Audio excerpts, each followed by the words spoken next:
Hi everyone, it's the English Simmer here and welcome back to my channel and today's video where we are going to be ranking the townies that come with The Sims 4 Snowy Escapes. There's not that many of them, but I do have some thoughts and feelings about them all, so we're going to be seeing who's the best, who is the tragic clown of Mount Komorebi. But before we get into this video, I want to give a huge shout out to my channel sponsor Elgato, because they are so kind and send me their products and gift them to me, and I use them literally every single day I record. And also, as you guys know, it is coming towards the end of November, which means Black Friday and holiday deals. Elgato are usually great with their offers, so if you guys want to go, bookmark the link down in my description if you've had your eye on any of their products over the past year. And also, with the new consoles coming out, there is also a handy guide to tell you which of their capture cards will work best. Mine's arriving tomorrow. I pre-ordered my PS5 and I'm very excited. I might actually do like a reaction to Miles Morales this weekend. I don't know.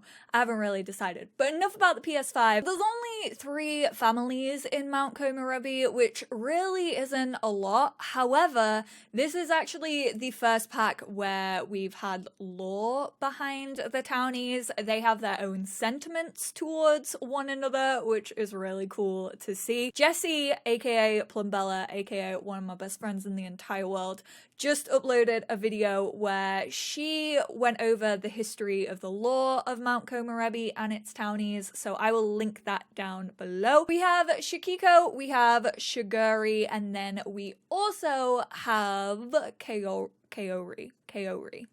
I'm learning, okay? I'm trying my best. So basically, grandma, granddad, and granddaughter. She unfortunately lost her parents and then she moved in with her grandparents. Her grandma actually has a really lovely sentiment to Magumi.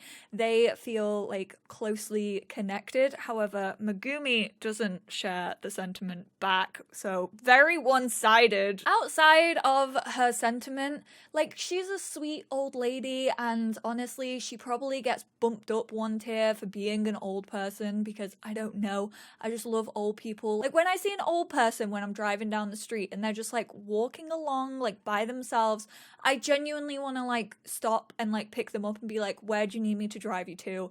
I know that's not safe and I probably would never do it, but I want to. There's nothing really special about her. Like, even her traits, like, she has the proper trait, which is a brand new trait in this pack, but like her skills, she's just into cooking and comedy and logic, so she's a smart, funny old lady, and therefore I am gonna put her in Crumple Bottom. However, when it comes to her husband Shigeru, I absolutely love him. I love him for the fact that he has the mischief skill. Like, a little old granddad who just gets up to mischief. He also wants to make Naoki's life hell, which I love. Basically, this family are like the guardians of Mount Komorebi and want to keep it like traditional. They want to like bring people into their culture and celebrate their culture, whereas like this family, the Ito family, they just want to modernize it. They want to make it a tourist trap, and I'm not about that. And he's like fighting the man. He's like, absolutely not. I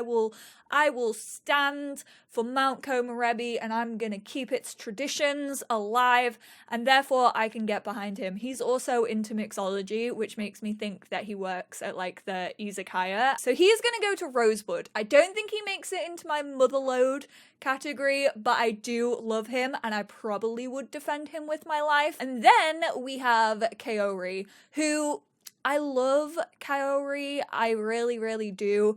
I think she was a great sim, and honestly, the only thing that is dragging her down, in my opinion, is her boyfriend, Kiyoshi. But by herself, wonderful. She's a teenager, she's adventurous, she's really sporty, she goes fishing with her granddad, like clearly holds the family values, however, also a little bit rebellious because, you know, she's dating her grandfather's sworn enemy's son, which we love a little bit of rebellion. She also has the adoring sentiment towards him, like she literally just wants the best for him, which screams that she has a really big heart, and therefore she is going into my motherlode. Like, I would jump off the side of Mount Komorebi to save her. Next up, we have the family that's kind of like the outlier. Like, when it comes to the Nishidakis and the Ito family, they sort of have like all these connections, and this family does as well.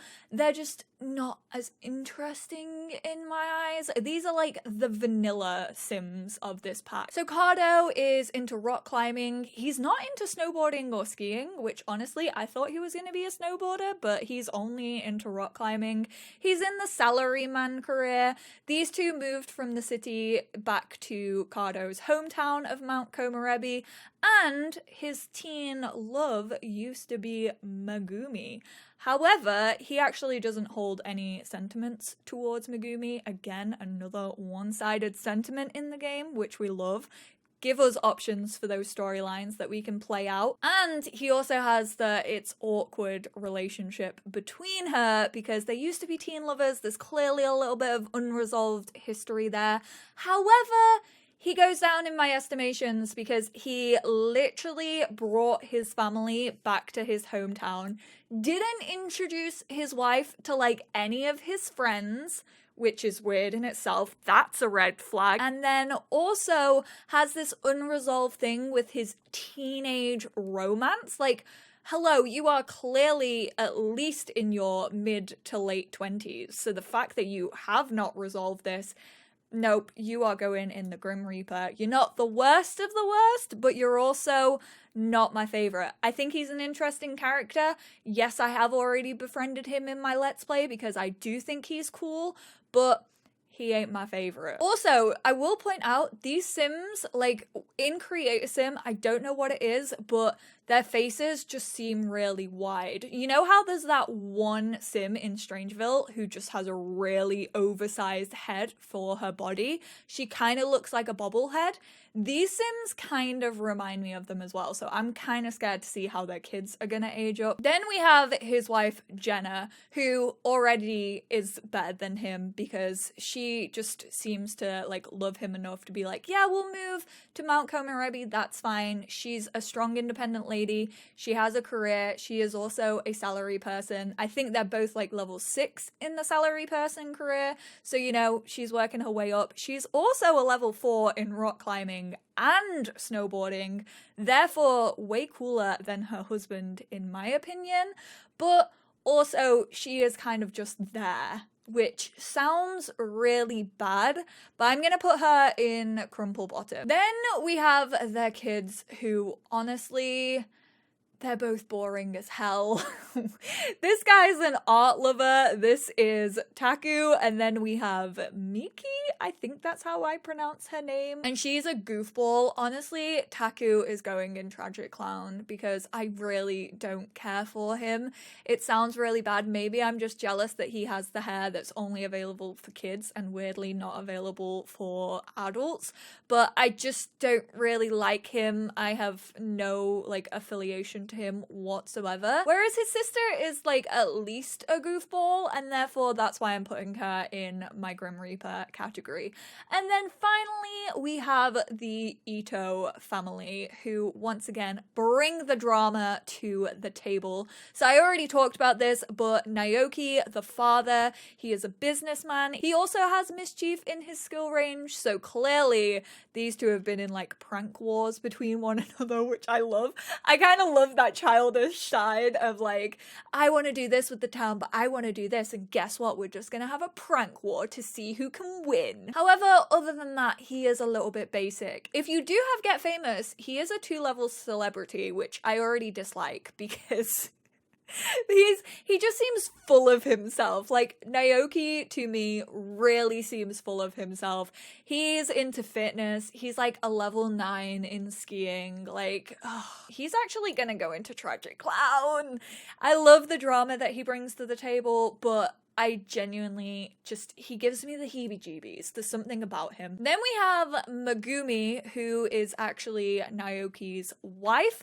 She is, again, in the business career. She's actually a level 10 in skiing. She has mastered skiing. She's proper and adventurous and also holds a hurt sentiment. So that's why I've also put Cardo down in Grim Reaper, because I feel like he hurt her and then just like left it, like moved away and never spoke to her again, which, ew. Like, don't leave that stuff unresolved. And I think I would protect her from him, and therefore I'm actually gonna put her into my Rosebud category. She has that little unresolved relationship, but like, I feel like she's gonna sort shit out though. However, it can go either way, which I love. Like, you could either make her like fall back in love with Cardo and be like, oh, I want the best for you, like, even if that's me, and like she could cheat on him, but then you could play it the other way of like strong independent woman who actually wants nothing to do with him even though he's moved back into town, and I love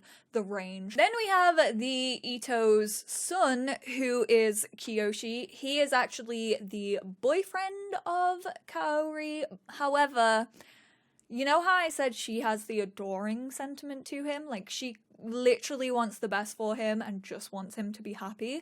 The only sentiment that this boy holds towards our queen is the fact that they, like, had a romantic interaction on the mountain. Like, they probably messed around in the cave and he's like, oh, yeah, like, I feel really close to her because we messed around in a bush up the mountain. Like, no, stop that. You need to treat her like the queen she is, and that does not include messing around in bushes on the side of a mountainside. Why do you not have the freaking adoration sentiment back for her? So therefore, he's going in tragic clown. He is joining his father. I don't care. And then we have the pièce de résistance. I said that completely wrong, but I love this child. I genuinely love her.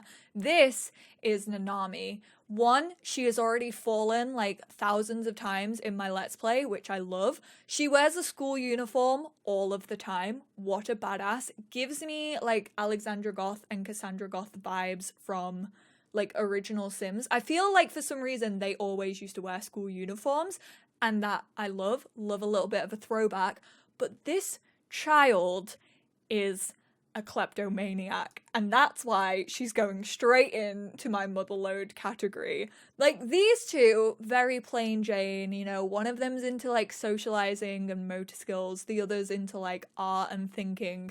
She's like, nah, I just want to steal shit. But he's wearing a school uniform and looks like the perfect student. And you know what? Just like her mother, she has range. Like, imagine her when she grows up into a teenager. I want to play Nanami. I genuinely couldn't give a crap about the rest of the Ito family, but I want to see how far Nanami gets in life, because I feel like she is going to be the next, like, Jeff Bezos. I know that's not a dream that you should put on a pillar and like aim for in life, but I feel like she could be. I'm actually gonna save this and I'll leave a link to this tier maker down below in case you want to do your own. If you do your own, definitely tweet me at EnglishSimmer. I want to see how you rank these Sims, and also give me your reasonings why. Like, I want to hear the backstories. I want to know what you have for them, have against them. Let me know your deepest thoughts about these Sims. I love hearing them.